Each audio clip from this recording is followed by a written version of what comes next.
You're listening to Death of the Reader. Flex and Herds here with your Murder Mystery World Tour. Here, talking about Seicho Matsumoto's Inspector Imanishi Investigates, chapters 9 to 13. Oh my goodness. And, man, listen, I feel like that's a vocalization I have to do at the start of every episode, just that, man, because it's just that way reading murder mystery in the modern day. There's so many clever, intelligent puzzles that come around and just leave you with a void of words to describe them. And Seicho Matsumoto's Inspector Imanishi Investigates so far has really been something that has amazed me, Herds. I don't know about you, but this is the first book we've ever read on this show where I've said out loud while reading it, this is awful. I want more. That's interesting.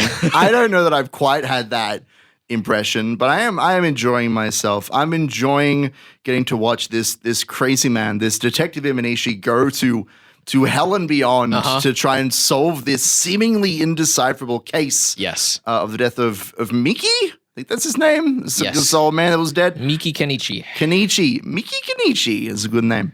I will say, just while we're on the subject of Imanishi and what a crazy man he is very neglectful of his family, and I don't appreciate that. He is like, he comes home, his wife asks him if he likes some tea, he sits down to have the tea and says, I've uncovered something, I need to go right this second. He's an awful husband. My favorite was right before he goes to the hot springs in the last chapter here. There's a note where he thinks to himself, oh goodness, I've never taken my wife to the hot springs. She calls him out on it. She calls him out on it, but then 2 paragraphs later is like, but it's so charming the way he's so dedicated to his work. This is why I married him. And it's like, girl, you got it. Girl, you trapped in a lover's marriage. You need to get out of there. Let Imanishi be married to his murder solving. You need to move on with your life. But yeah, no, Imanishi I find fascinating as a detective because he is so active, I guess, and he also is very much a lone wolf in a sense. Like he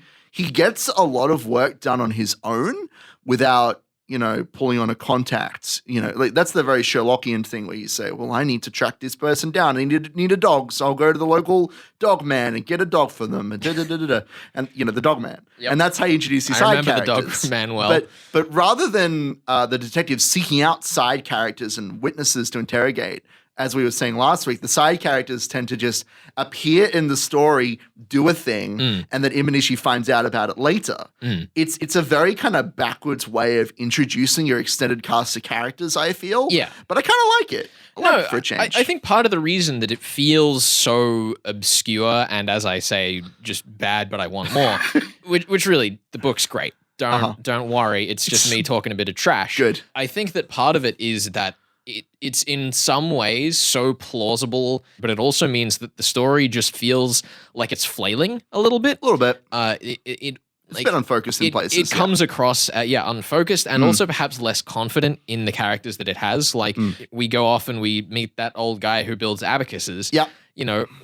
And he keeps popping up in the story and sends Imanishi an abacus. I wasn't expecting him to come back, honestly. No, he doesn't really seem like a main character, but he's gotten just as much screen time, at least in text form, as our Watson has. Yeah, he's like the only character that's really recurred aside from the main cast of Imanishi, his wife, and Watson. Basically, it feels like Seicho Matsumoto kind of brought him back because he had so much fun writing him, but then on the counter side of that, it feels like some of the other characters that he didn't enjoy writing them as much. Yeah. So only the information that they brought up is ever brought up again, like the guy who saw the woman, throwing scraps of paper that ended up being a bloody shirt out the window. Yep. That character's information is brought up all the time, and the imagery of it is great, but the character is just lost to the wind, much like that shirt. It keeps you guessing, I guess. It does. I suppose. Because you're never sure what elements of the story are going to be important.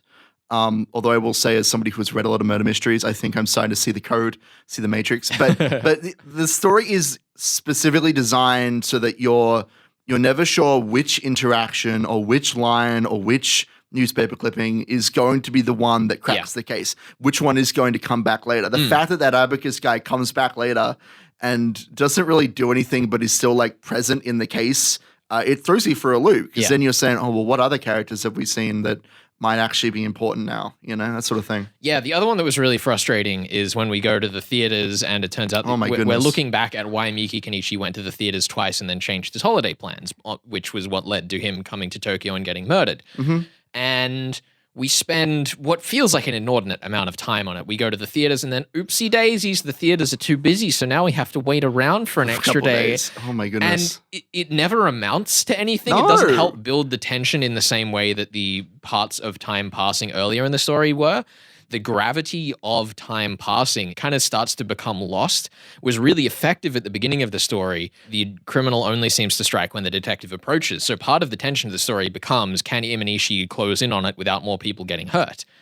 And I think that scenes like that one in the theater undermine that very effective building of the tension. I mean, you're right. I feel like it is doing the opposite of building tension in that moment. If anything, it's imparting on us the fact that like Imanishi really is just watching these old movies that he has no interest in and is just spending time, looking through every like grain of detail, these multi-hour long documentaries and action movies and whatever that he doesn't care about, but there doesn't seem to be anything in there. Like I've gone over those sections multiple times, and the only clue that we come away with really is that none of the actors and none of the characters that he sees on screen remind him of anybody. Yeah. So whatever Imanishi was looking for in the moment was not there. That's like the clue that we come away with. Yeah, and that kind of tries to build on the same stretch of time tension as in part one, but fails to capitalize on the approaching the answers tension that part two is more strong with. Yeah. Well, curiously, I want to say, I think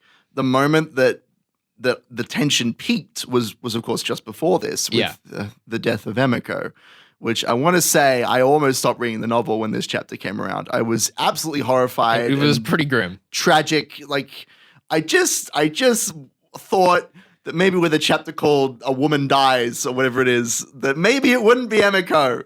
Maybe she'd just be fine and everything would work out okay, but it wasn't fine and you're not okay. And now I feel sad.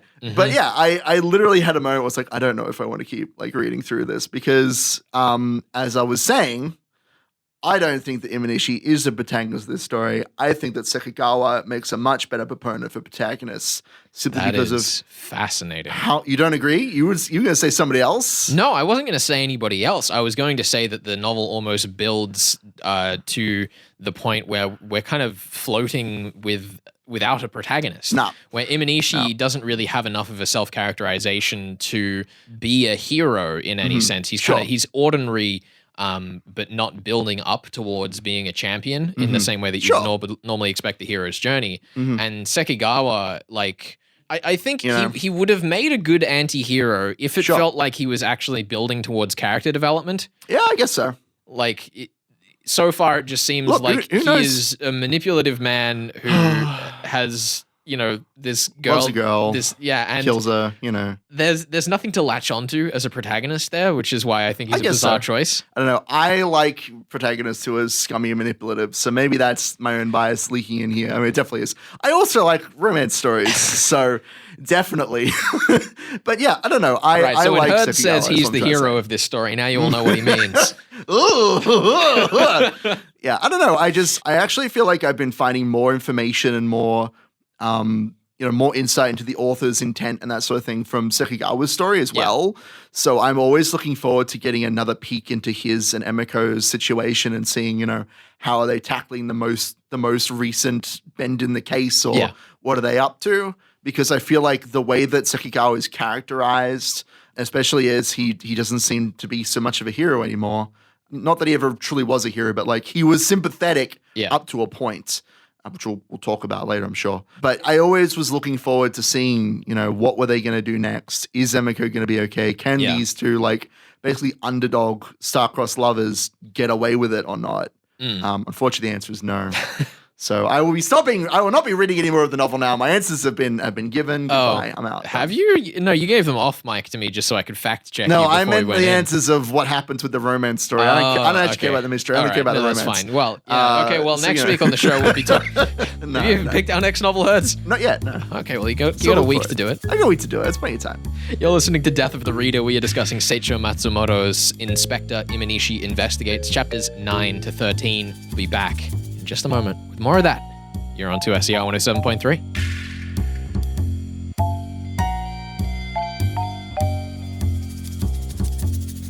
You're listening to Death of the Reader. Flex here with you, and I am joined on the line by Ben Sanders, author of The Devils You Know, the Marshall Grade series, and Sean Devereaux. It's so good to have you here, Ben. Welcome to the show. Thank you very much for having me. It's great to talk to you. So you've said before that the start of a story is always the most energizing for you. With 2-3 book-long series out in the open, how freeing was it to getting to start a new grimy slate with Vincent? Oh, I mean, it was exciting. I mean, I always love the start of a book. You know, the blank page is basically the perfect story. So, you know, the opening chapter, let alone the opening chapter of a brand new story with a brand new characters, always just potently appealing to a writer. But yeah, it was exciting to be working with something that was outside a series, and yes, something that was brand new. So you throw Vincent's ethics right up against the wall from the very start, with flashbacks to his time in the Middle East, as well as his no guns policy put to the test as soon as we explore his new boss, Eugene Lamar's house. How do you try to strike a balance between the action-oriented nature of a crime thriller and the hefty politics and philosophy that Vincent has to come to terms with? Yeah, well, it was an interesting balance, and it took a little bit of drafting and revision to sort of get it right. I mean, the challenge is you want someone who's sufficiently uninhibited to be able to, you know, carry this sort of story and rely on his covert skills to a certain extent. And so it was quite an interesting creative writing process to try and strike just the right balance between, you know, Vincent using a bit of force and being physically proactive, you might say, and also second guessing himself, and obviously being tethered somewhat by past experience and those flashbacks that you allude to. And I mean, you're talking in there about him being uninhibited, and I think that comes really good in the flow that the novel has. There's a great balance between him just constantly moving through the story and the short chapters that cut away from his perspective, and it all slots in really neatly as the different players move around. Did you have to move different pieces of the story around in the timeline while you're writing the book, or does that flow come naturally in the way you visualize before you write? It comes pretty naturally. I don't have an outline for how I write. I'm very instinctive, and the balance between perspectives is, as I say, instinctive. I'll write from one character's perspective for a couple of chapters, and then, you know, realize that I haven't, you know, visited, you know, another character for a little while, and I you know, switch perspectives purely for the sake of balance and wanting to keep each story thread alive. So, I mean, it's generally the case that I finish the first draft and, you know, the book's sort of 85 or 90% complete in terms of its overall structure. Yeah, I think the novel that we're covering on the show broadly at the moment, Inspector Imanishi Investigates by Seicho Matsumoto, has a really interesting approach to something that I thought contrasted really well with your writing in The Devils You Know, where the entire story of The Devils You Know takes place over such a short period of time. You know, the characters in the story keep referencing, oh, that thing that happened yesterday. And I thought to myself, wait, wasn't that like a week ago? Yeah. Whereas Seicho Matsumoto has his story take place over months. You know, how can you use the intensity of that short time period to build up the significance of the events in a story like The Devils You Know? Well, I've always felt that the compressed time frame really lent itself well to significance and certainly to tension. You know, I really like that, you know, that feeling of urgency that you get from, you know, things happening in very rapid sequence. I think, you know, sort of the high mark of the genre in terms of the compressed time frame is the film Collateral, where, you know, the whole story takes place over sort of 12 hours, I suppose.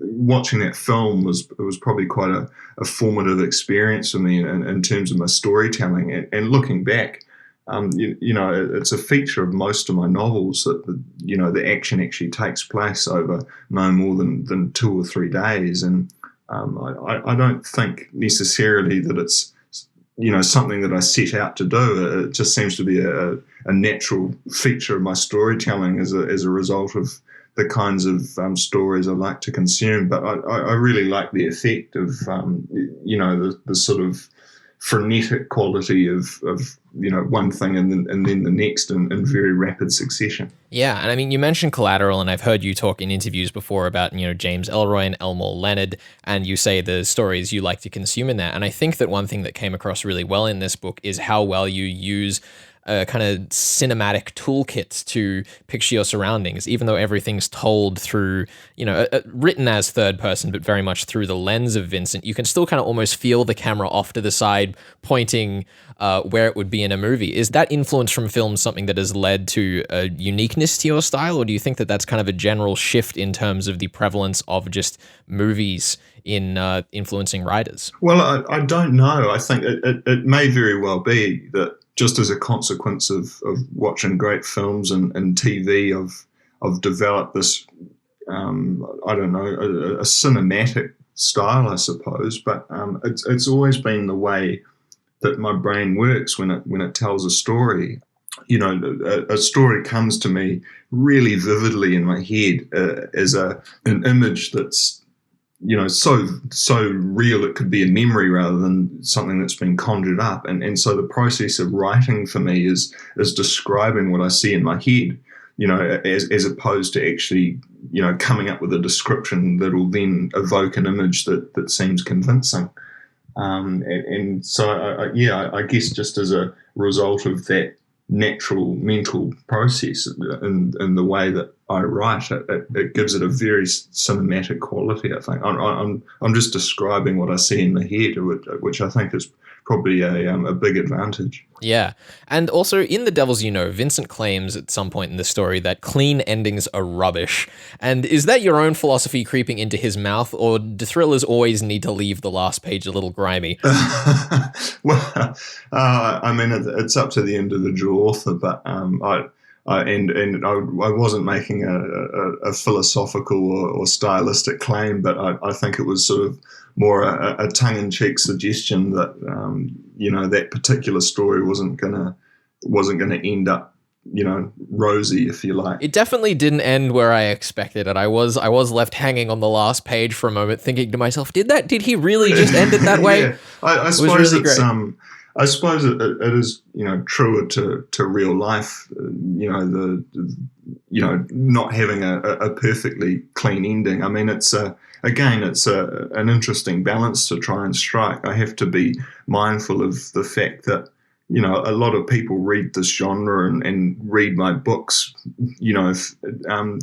frankly for escapism and for wanting a narrative structure that starts at equilibrium, goes through a bit of mayhem and ultimately sees, the bad guy get his comeuppance and everything restored to order. But at the same time, I suppose it's nice to have, things resolved in an imperfect manner. So it's interesting to try and strike that balance. Yeah, it's really interesting hearing you describe that process and how it very much seems, I'm sure there's a level of refinement to it, but it very much seems like these ideas, just form themselves for you. And that's something that I think a fair few writers have, but you've expressed it in a pretty unique way that I've not heard before. Yeah, it's funny when the process is working really well. It's almost like taking dictation, describing something that's popped in my head. It's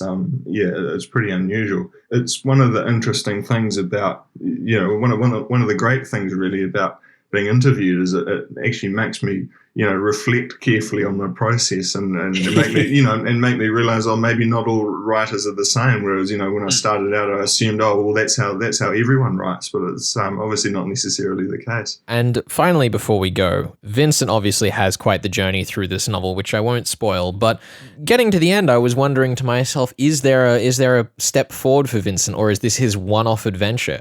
Are we going to see more of Vincent in your writing? Yeah, well, I haven't actually thought that far ahead. The intention with him when I started out was that he was going to be a standalone character, but as I say, the response to him has been flatteringly positive. So it may be that I have to bring him out again for another very reluctant mission. That sounds fantastic. Ben, thank you so much for joining us here on Death of the Reader. It has been a privilege speaking with you. Oh, my pleasure. Thank you very much for having me on. You can get The Devils You Know in print, ebook, or as an audiobook from Alan and Unwin. And thank you very much to their team for sending it over early for me to read. I can thoroughly recommend it. You're listening to Death of the Reader. We are discussing Seicho Matsumoto's Inspector Imanishi Investigates, and we will be back with more of that in just a second.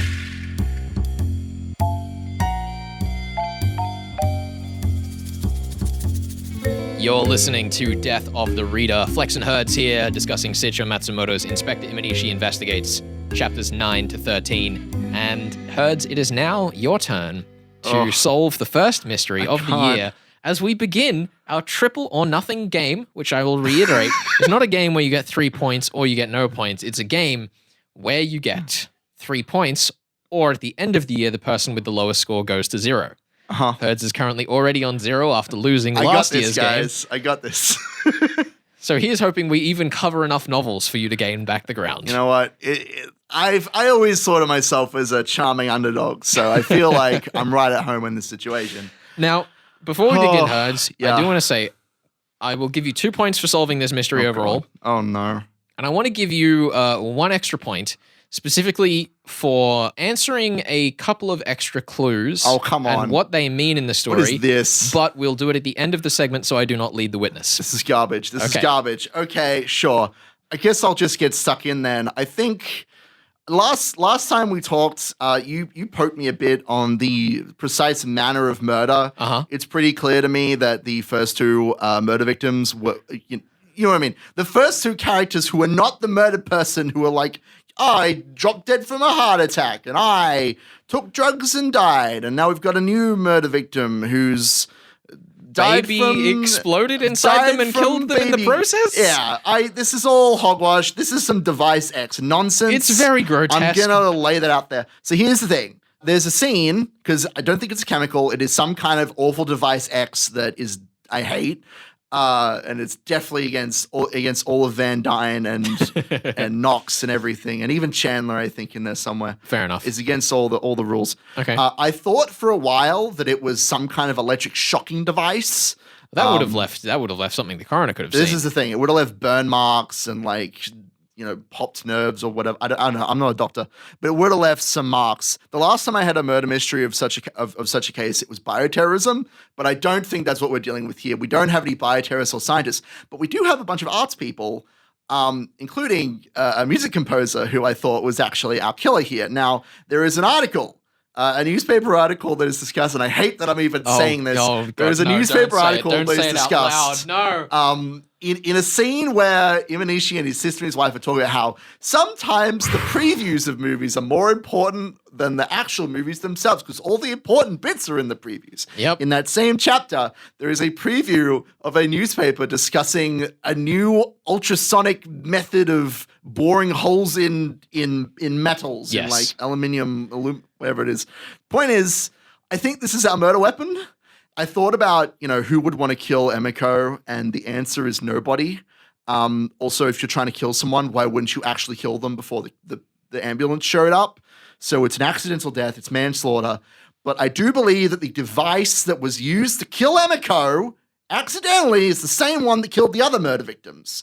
And it's some kind of ultrasonic gun device. Okay, now the ultrasonic gun that you're describing, Hertz, the advertising thing is for dealing with metals. And I don't know if you've ever seen video of devices of this type. And it looks very spectacular, mind you. You think that a cleaning device used for shaking the outer skin off metal Hold on now. could be a murder weapon? The newspaper article specifically says it's used to bore holes in things. I think that the author is taking some creative liberties here. Okay, it's used to bore holes in things. Why are there then no holes in the victims? I don't know. It's like a lower frequency or something. Like, I'm not sure.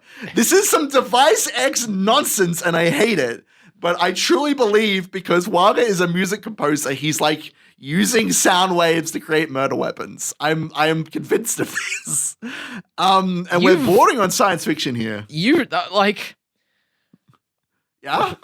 do you want me to say? I don't know. how you've come to this conclusion, Herds. That's what I'm going with. Outrageous. I think that this is where the story has to lead. Well, if it was a case of being, murdered with magical sound device X, Yeah. why was Miki Kenichi then abandoned with his face bashed in under a train? You know what? Maybe the original murder victim wasn't killed with this. That's entirely possible. Now you mentioned the head bashing. Okay, and beyond all of this, because we're too far down the device X rabbit hole to come back, Herds. This is quite honestly outrageous. Yes. Why does Waga do this? Obviously you said the marriage thing previously, but what do all of these characters have to do with anything with his marriage? Noriko and what's his face, Miyata, assisted him in his plan to kill the character who I assume is his father, Miki. Okay, why would he kill his father? Because he doesn't want to be connected to that guy. A good police officer from rural Japan? Yeah, he doesn't want to be connected to his old life or whatever. I don't understand why Waga would feel the need to do that. Because when you look at the way that we describe the family of his fiancée, at no point is it ever really shown that they have any concerns about his heritage. I'm along for the ride with the idea that he wants to protect his lineage. I do not think that it quite makes sense to escalate that to murder given what the story has shown us. I cannot say that this has perfect foreshadowing and everything lines up in a neat little bow. Look, I don't know what to tell you, dude. It's just the themes of the story. I can't believe all this talk about family and how important it is. I agree with Imanishi and stuff. I'm not a real policeman. I don't actually need evidence to lock Waga up. I see. So I can read him like a book. So you're going That's for all that device matters. X and motive X in one move. Look, I've already said the motive is to keep his old life from coming back to him. Truly a bold play. Look, honestly, the only thing I can pull from in the most recent chapter, Imanishi goes and he gets a bunch of evidence that isn't, in my mind, fully fleshed out, which is annoying to me. But there's mention of a sanatorium, and he's like, "Where's this Hideo guy?" I think that Hideo is Waga, and that he hung out with this sick man. Look, it's a bit jumbled. Is the problem? There's a lot of stuff going on in the story. So far, what you've said is Waga wants to cover up his connection to a good man who serves the public. To a good man who serves the public office while he's engaged to the daughter of a public official. Okay, an ex-shadow cabinet minister. Thank you very much. I remember details. So really, that feels like something that his future father-in-law would respect.